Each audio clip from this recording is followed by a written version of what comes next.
Today, we're jumping into a huge shift happening right in the C-suite. We're talking about the evolution of the chief financial officer. It's this incredible transformation, really, from being a backward-looking guardian of the books to a forward-looking architect of the company's future. So let's dig into how this is all playing out. Right at the heart of this whole thing is a fundamental identity crisis, or, well, an identity shift. The CFO of yesterday was basically a controller of information. Their world was all about accuracy and reporting on what already happened. But the CFO of tomorrow, that's a whole different game. They're a curator of insight. Their job is to take all that data and actually predict the future, to guide the entire strategy. And this quote just nails it. This is exactly why the CFO is in the perfect spot for this new role. Think about it. Finance is the nerve center of the whole company. It's the one place that sees everything. Every workflow, every system, every single dollar coming in and going out.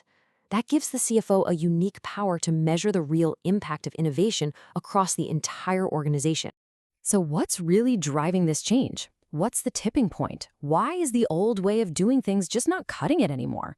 Well, the answer is pretty clear. It's the collision of finance and technology.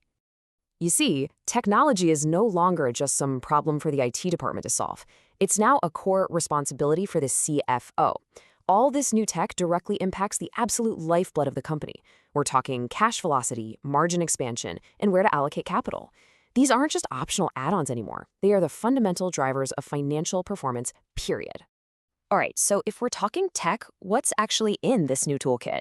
Let's break down some of the key technologies that are basically giving CFOs new superpowers. First up, AI. You could say its superpower is foresight. I mean, instead of just reporting what happened last quarter, AI lets finance teams run predictive forecasts, model risks constantly, and understand what's going on in near real time. It's all about moving from being reactive to being predictive. And the impact? It's just staggering. Take a look at this example from Microsoft. A really complex data analysis job that used to take an analyst 3 or 4 days to complete is now done in a matter of hours. Just think about that. That reclaimed time is a massive strategic asset. Okay, next up, blockchain. Its superpower is trust. Simple as that. By creating this shared, unchangeable record of every transaction, it just wipes out the endless back and forth of reconciliation and seriously cuts down on fraud risk. It literally embeds trust right into the financial workflow. And the real-world impact is just profound. For instance, Siemens used blockchain to issue a digital bond, and they managed to slash their settlement time by 80%. That's working capital that's unlocked and available to the business 4 days sooner. That is a huge deal. And finally, let's talk about embedded finance. The superpower here is all about integration. APIs let companies weave financial services, things like lending or payments, directly into their customer platforms. It breaks finance out of that old back-office silo. I mean, just think about the potential here. Shopify didn't just make its finance department a bit more efficient. No way. It used embedded finance to create entirely new, high-margin revenue streams. This is how finance stops being just a cost center and becomes a real engine for growth. Okay, so the tools are obviously powerful. We get that. But just having a cool toolkit isn't enough, right? The modern CFO needs a strategic framework to decide which tools to use and, when and why to use them. This is where a model like horizon mapping becomes absolutely crucial. CFOs use it to basically categorize all this technology. So you've got Horizon 1, that's for the proven tools that are ready to scale. Horizon 2 is for the promising tech that needs some controlled testing. And then there's Horizon 3, that's the future, the stuff you need to watch, but you're not writing huge checks for, at least not yet. But that leads to the next logical question, doesn't it? Once you've kind of mapped out the whole landscape, how do you actually decide where to place your bets? This is where the CFO puts on their classic finance hat. By using a risk-return matrix, they can balance the potential upside of a technology against all its financial and operational risks.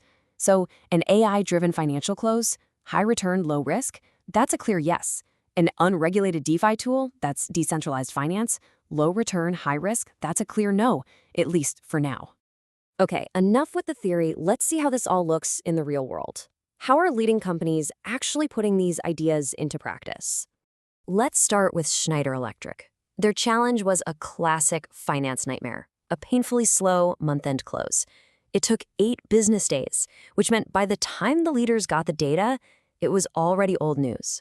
So, by bringing in AI and cloud platforms, just look at the result. They chopped that time from 8 days all the way down to 3. But here's the really crucial point. It's not just about speed, it's about freeing up over 60% of their finance team's time to focus on actual strategic analysis, not just manual number crunching. Now, for a financial services example, Santander was wrestling with slow, expensive, and risky cross border payments. A typical transaction was just stuck in limbo for 2 to 3 days.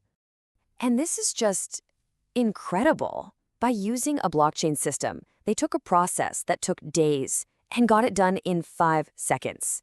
This move boosted their working capital efficiency by nearly 20% just by getting rid of that settlement float. It's amazing. So, when you look at all these success stories, a few key patterns start to pop up. First, the CFO owns the business keys for the tech.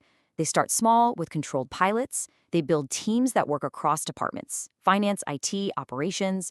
They're really disciplined about only scaling what actually works. And maybe most importantly, they intentionally reinvest all that time they save into higher value work. What this all leads to is a profound redefinition of the CFO role. Seriously, they're evolving from a chief financial officer into something more like a chief futures officer. And you can see that future reflected right here in this target for how a CFO should spend their time by 2030. Just notice how the whole portfolio shifts. Technology strategy and predictive analytics become just as important as board strategy. And the routine operational stuff, it shrinks dramatically, making way for high-impact leadership and real foresight. But let's end with this critical thought, because it's so important. The technology itself is just a multiplier. It's not the answer.